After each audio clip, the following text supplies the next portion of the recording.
For the first time since 2002, the Miami Dolphins have started 5-1, decimating the Carolina Panthers 42-21. When honestly it should have been 42-14, but Mike White sucks, so it doesn't really matter all that much, though. We won't ever see him unless it's garbage time like he got to today when we were up 35-14. But we played a really good game. We looked unstoppable after the first quarter, at least.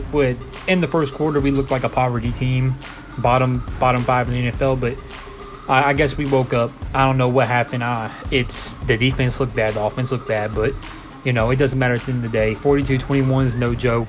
Panthers got dominated. It was just an absolute masterclass on offense and on defense, honestly. After we started clicking, there was absolutely nothing the Panthers could do. I'm not going to lie, the first quarter scared me. I was starting to be like, what's going on? What the hell? But it was just a fluke. I don't think that's anything to be worried about. It was very uncharacteristic of this Dolphins team to start like that. All season, we've started out hot at the very beginning. Very little time for us to dilly-dally and not get much done. So I don't know. I think it just came in. Panthers were more prepared than we expected, and we just had to make a few adjustments, and this game was out of their control instantly. We were down 0-14 at one point, but before half we were up a score, and it already looked like it was over for the Panthers. And I want to get into individual player stats now because we had a lot of people play really good games. I'm going to start with Tua. Obviously, that's my dog. Stand by him. He's an elite quarterback. I don't care what any of y'all people say coming up in here talking about he's not. Watch tape, watch football games. If you think Tua's not, you don't watch football. I'm sorry. That's just how it is. Tua had an amazing game. 21 for 31, 262 yards, 3 touchdowns. You average 8.5 yards per pass. This Panthers defense gave Tua no trouble. He just did whatever he wanted the entire game. He could have had more yards if he wanted, but the reason he didn't have more passing yards is because of someone named Raheem Mostert. Oh my God. Dude, if I was not a football fan and I watched tape of Raheem Mostert this game, but let's say I had a little bit of football knowledge, so I know how running backs are. I would have guessed Mostert's like a 24-year-old, 2-year vet or something. Coming in here with that amount of experience, that amount of athleticness and power and speed, and you're telling me he's 31? Dude, I just don't understand how Mostert hasn't been a generational running back his entire career. I don't know what's gone on with him to cause him to not stand out until he got to Miami. I mean, he played good in San Francisco too, but they had a lot of running backs, and eventually he had one good season, and then after that there was other running backs in there, and he kind of got pushed out. His snap count decreased. So I don't know how, or if it's just something happened. He had a midlife crisis and decided he's just going to turn up and be one of the best running backs in the league, because that's exactly what he's doing. If we didn't have Devon Achane, he would be leading the NFL, damn near leading the NFL in rushing yards, maybe leading them in rushing yards. He'd be competing with CMC for sure, and he's already leading the NFL in rushing touchdowns. Who knows how many he would have if Devon Achane didn't come to the Dolphins. Mostert is insane. He is absolutely ridiculous. I was worried. I was really upset when Achane went out, because Achane is such an explosive player. He's young. He just brings so much oomph to this offense, much needed to get all the attention away from our star receivers. And, I had faith in Mostert to play good, because he's played good. But this game just reminded me, dude, that I'm stupid, and that never for a second doubt Mostert can't be just as athletic and just as explosive as Achane can be. It is insane, dude. I love Mostert. Honestly, I'm really dude, I got so close to buying a Mostert jersey today, but I just don't got the money for it. But I probably will if we make the playoffs. If we make the playoffs. At this point, we're going to make the playoffs unless something catastrophic happens. But I want a Mostert jersey. I'll probably be the next jersey I got. I got a Tua jersey right now, but dude, I got it. I just had to take a large amount of time to talk about Mostert here, because it is absolutely ridiculous how good he is. I can't believe he didn't start playing like this till now, but I guess I'm happy because he ended up here. So I have absolutely zero concerns for a running back group, even with Achane out and, Myles Gaskin got cut and Wilson didn't play. I know he got off of IR, but he was inactive. Dude, Ahmed showed why he is still on the team. He is just such a hard runner. He runs with so much passion. You know what I mean? He shows that he wants to be on this team. He wants to be dynamic. That rushing touchdown he had was absolutely phenomenal. Chris Brooks had one of the meanest runs I've ever seen, on the Dolphins at least. I can't remember a Dolphin player that ran as mean as he did on that 28-yard run where he stiff-armed a player into another player. He stiff-armed a 200-pound man and threw him into another 200-pound man. It was absolutely ridiculous. I was losing my mind. But Our running back group is stacked. Even with Achane out, I am not worried. We're going to be able to run this ball. Our biggest test will be next week against the Eagles, but I'm not concerned about it at all.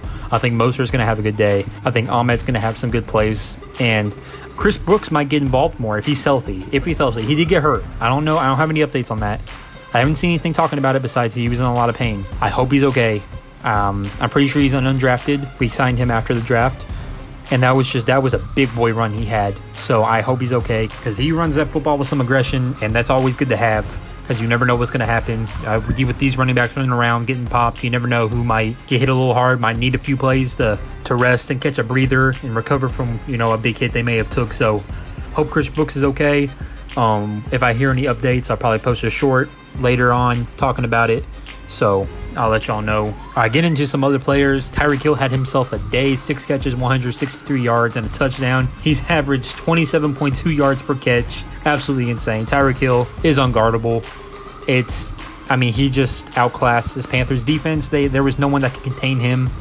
He caught a pass in the middle of the field and just broke like 2 tackles, then ran down the field. Who knows how much farther he would have taken that if he didn't hurt himself. But good thing he's okay. Went to the locker room, came back out, was fine. Probably just, went in there, got some hydration for those cramps, and he was good to go. He's having a monster year. I'm so happy to see it. He's already over 800 yards on the season, and we're only 6 games in. That is insane, dude. That is so crazy. He's projected to get well over 2,000 receiving yards, and if he keeps this up, he's going to break it easily. So, and other than that, Jalen Waddle, 7 catches, 51 yards, and a touchdown. Waddle has not looked as explosive so far this season, but that might just be because Tyreek Hill has taken so many of these, these big plays away. Waddle is still really good.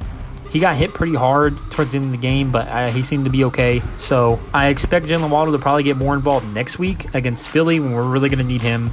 We're really going to need big boy players making big-time plays. So Waddle, I could see that could definitely be a game where Tyreek and Waddle both go over for 100 yards. I don't think we've seen that yet this season. That is for sure to come.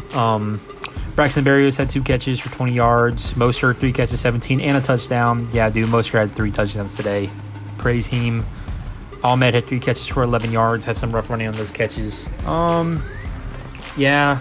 Tua had a fumble. That wasn't really a fumble. It was kind of like a throwing fumble because he just overshot Mostert. Really weird play, but that was when our offense was like half asleep, I guess. So it was fine.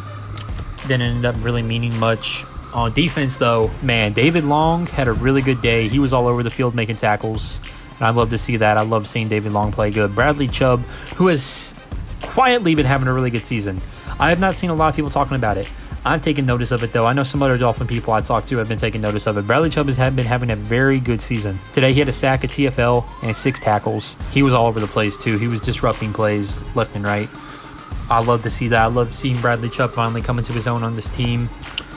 Let's see here. Xavier Howard, he had some good pass breakups, but he almost had a pick on that second touchdown Bryce Young threw. He almost had a pick. It was just over his head, though. He was really close. Jerome Baker had 5 tackles. Christian Wilkins had 2 sacks.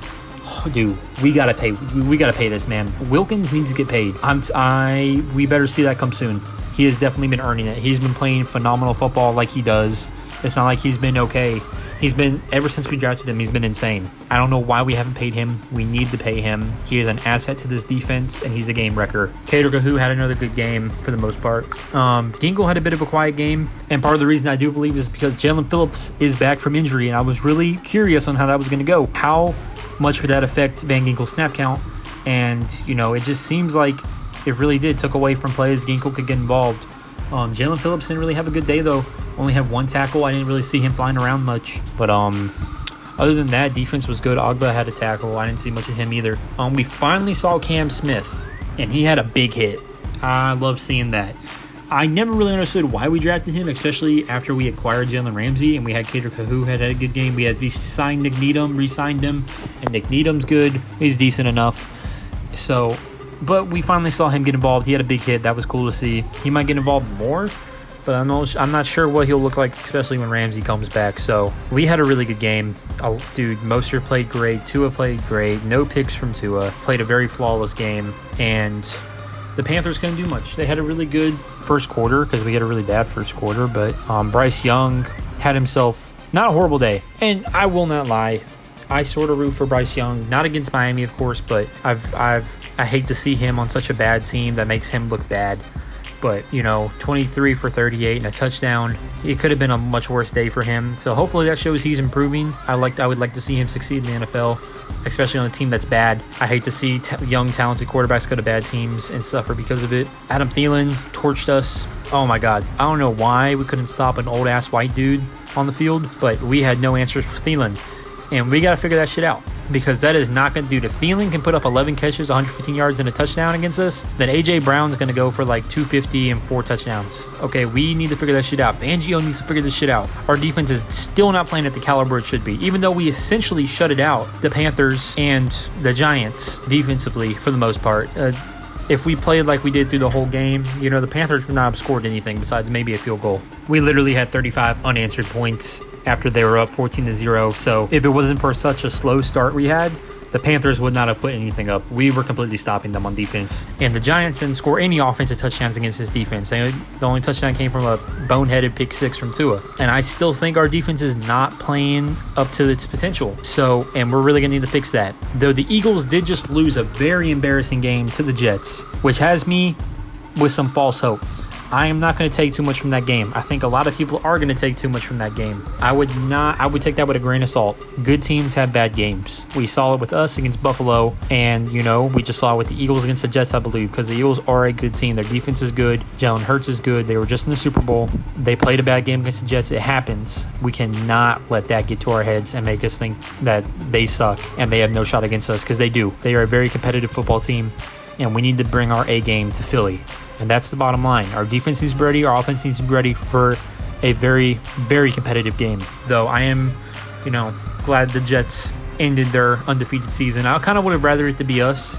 I definitely think I would have preferred them beating the Jets, because they're our divisional rivals. I love to see the Jets suffer. And I would have preferred us breaking that snap of that undefeated streak. But it is what it is. They lost. They look bad. We're going into this next game with a lot of motivation, a lot of momentum. After a really big win, a very important win. And Philly will be heading back home deflated after a very embarrassing loss to the Jets. So we have that advantage on them. We are going to this game with an advantage. Well, I guess it kind of evens out because they're at home. So instead of them having the advantage because they're at home, it's evened out because we're coming into this game off of a good win and they're coming into this game off of a bad loss. So that evens out the home field advantage. I'm very excited for this game. It is Sunday Night Football, so I don't know how I'm going to get the video out Sunday, but I'll get it out. It'll probably be late, though. So I want to do a video later this week on keys to success against the Eagles, what we need to do to win, what we need to do to contain the Eagles, and deal with that dominant pass rush they have. That defense they have is very dangerous, very scary. But our offensive line came off of another great week. Tua got sacked 0 times. Zilch protected him amazingly. It was beautiful. I love to see our offensive line play this good without Tron Armstead. That is so good to see, and that's going to be really important going into this game where the Eagles probably have the scariest front 7 in the NFL right now. We're going to need our offensive line to play good if we want to give our offense a chance, to give Tua a chance to get this ball out in time, let these receivers set up big plays. It's going to be very important to our success. And guys, I think that's really all the input I have right now for this game. If you think I missed anything important, let me know in the comments down below. Fuck it. Heeeem for MVP. Fins up. I'm out.